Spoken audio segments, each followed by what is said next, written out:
President Zelenskyy, you have the floor. Thank you so much. Dear President of the House, Madam President of the Senate, esteemed members of Parliament, ladies and gentlemen, first of all, I want to tell you that I'm honored to greet you all and truly grateful for the opportunity, today's opportunity to address the Parliament of the Netherlands, and at such a meaningful moment. We are now in the midst of the most intense and focused negotiations for peace since the beginning of this war, for true lasting peace. And we are not talking about a pause or a temporary uncertain solution. We are working closely with partners to finally end this Russian war against Ukraine, and through Ukraine against the very essence of life in Europe. And that's why now we need the same strong political support that we had at the beginning of this war.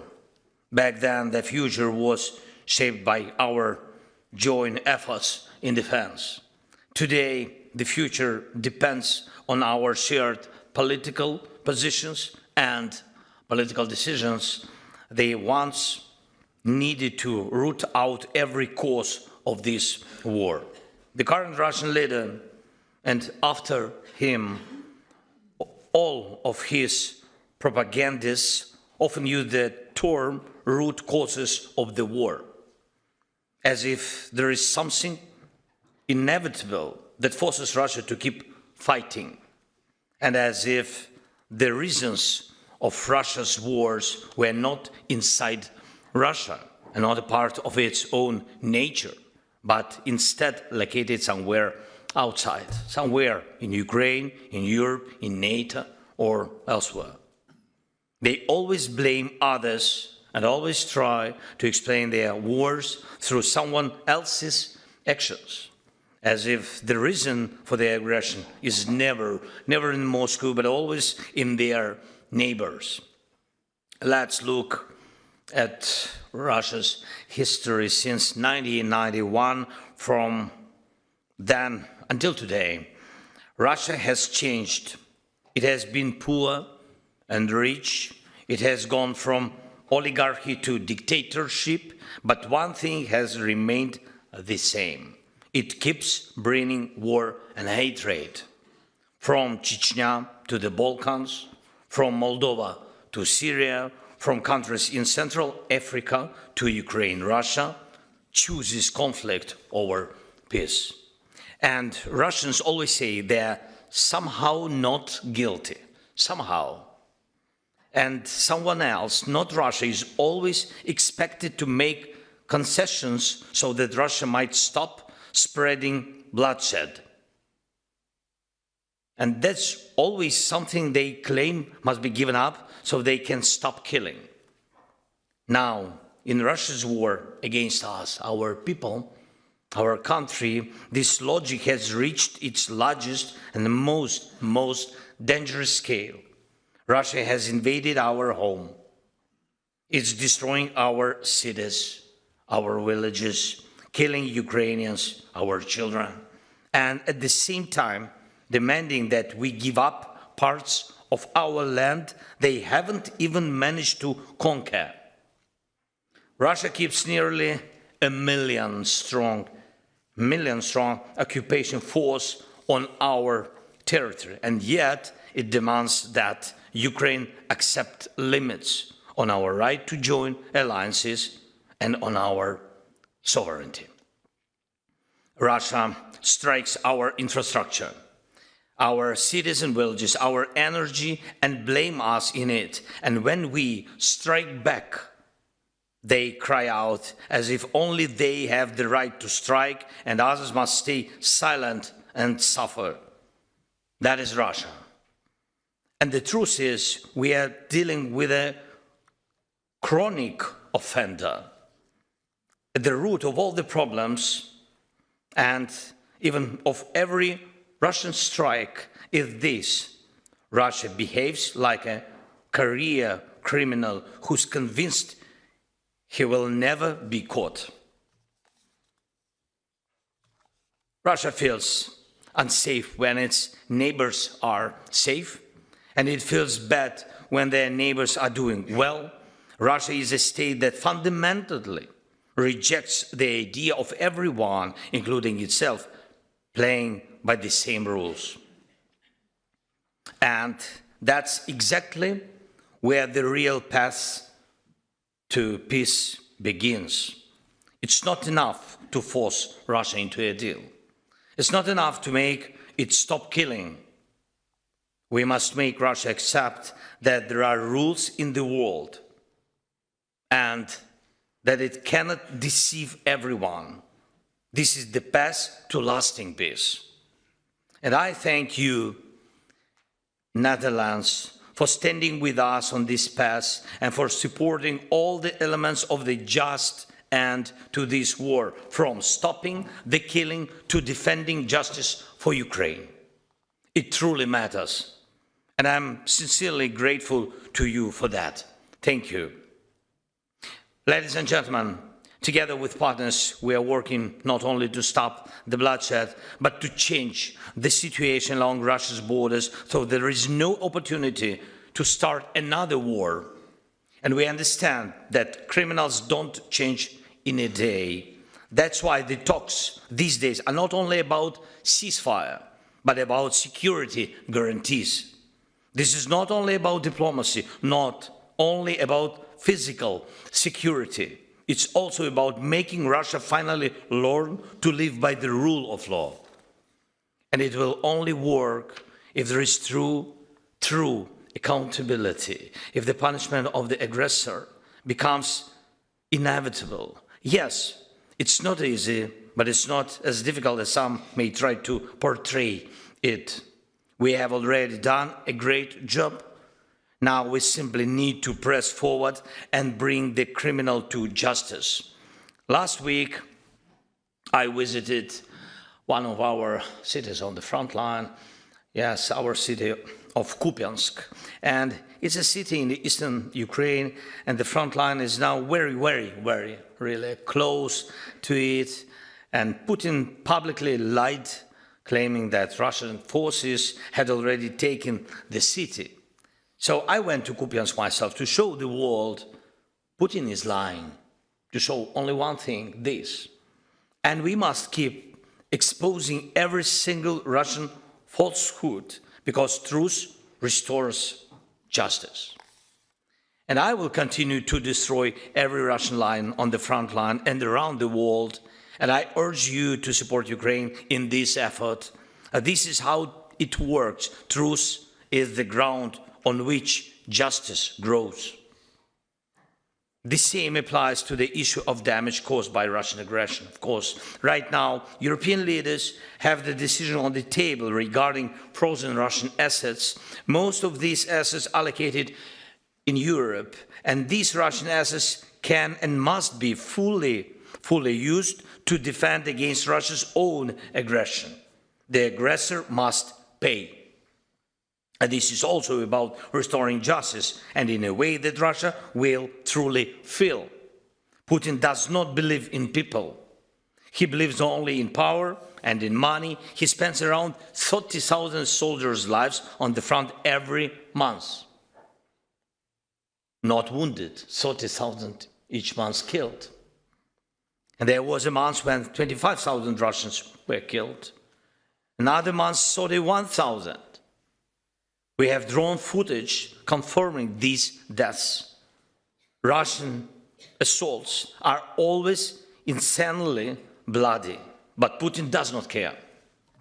Russians don't count their dead, but they do count every dollar and every euro they lose. That is why a strong decision on Russian money is needed, and these funds must work to defend against Russia. And I urge you to support this.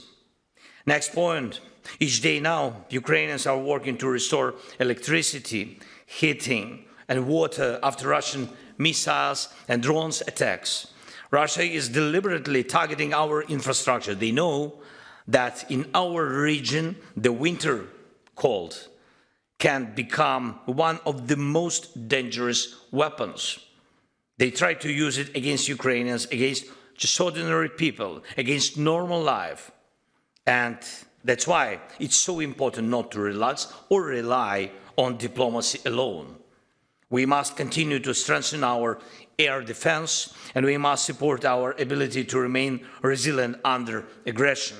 Every night, Ukrainian parents hold their children in basements and shelters, every night, hoping that our air defense will hold. Strengthening Ukraine's air defense and energy resilience is not just military support, it's a protection of life, a chance for the future. And we really value everything that Netherlands has already provided, from Patriot systems and F-16 aircraft to artillery and drones. Thank you for that. And the Netherlands' leadership in the Pearl Initiative is especially meaningful, and these contributions help protect civilians and strengthen the air shield over Ukraine and over Europe. And we also welcome the steps toward joint drone production, which show that our cooperation is becoming deeper and more strategic. And I'm grateful to you for your decision to support us next year, 3.5 billion in support for Ukraine in 2026, and additional 2 in defense assistance adopted in December are powerful expressions of solidarity. We truly value this. Thank you so much. And every such act of solidarity proves one thing clearly: Russia's war will not become the norm, not now, not in the future. As long as you stand with us, and as long as our other partners stand with us, Russia stands alone with its war.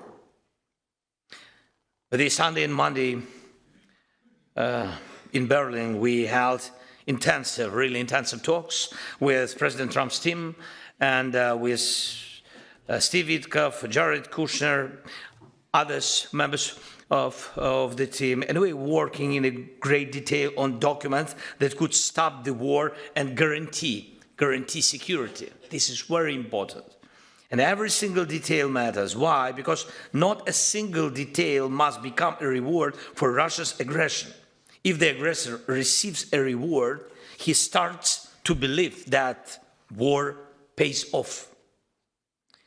And that is why justice must be central to ending this war. Please support this approach. Justice must not be pushed to the margins of diplomacy. And there was too little justice for Moldova, it's true, too little. And for Syria, and for many, many other countries, those wars dragged on. And today the problems are so difficult to solve. And we must show through Ukraine that Europe and the United States of America are capable of delivering real results in securing peace. One more point. In this war, each of us carries something that we really cannot forgive. Many Ukrainian families have lost loved ones. And Russia has completely destroyed dozens of our cities and really hundreds of villages. Our people have suffered many humiliations. Thousands of Ukrainians have suffered through brutal captivity. And during this war, there is hardly a crime against humanity that Russia has not committed. Even the Netherlands sadly knows all too well that these are not just words. We do remember MH17, a terrible act of Russian murder followed by shameful lies that cannot simply be forgotten, and the people will not forget. And when the guns stay silent, when the drones stop killing, the law must still speak.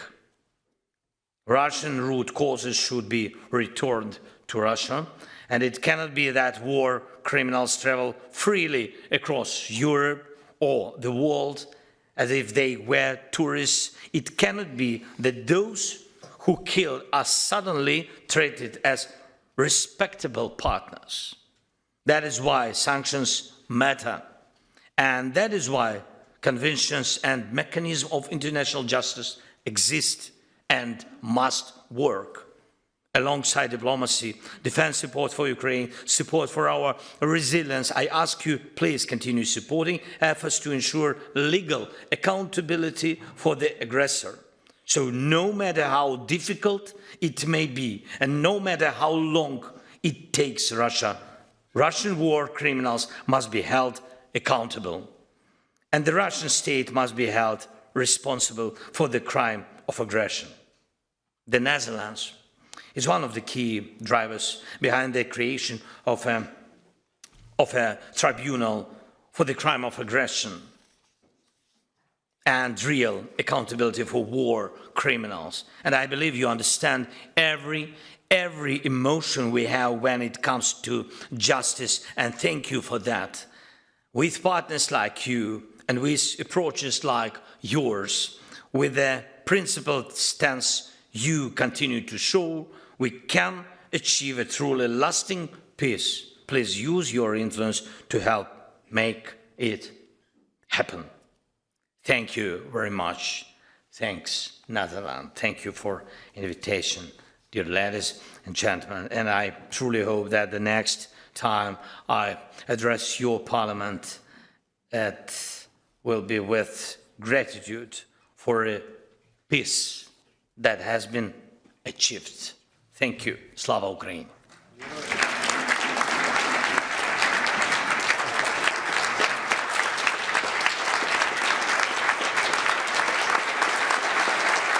Thank you so much. Thank you. I can do it.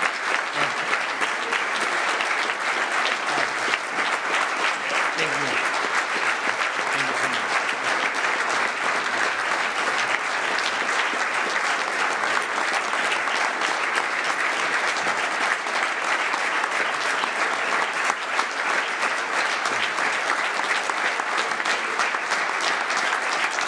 Thank you.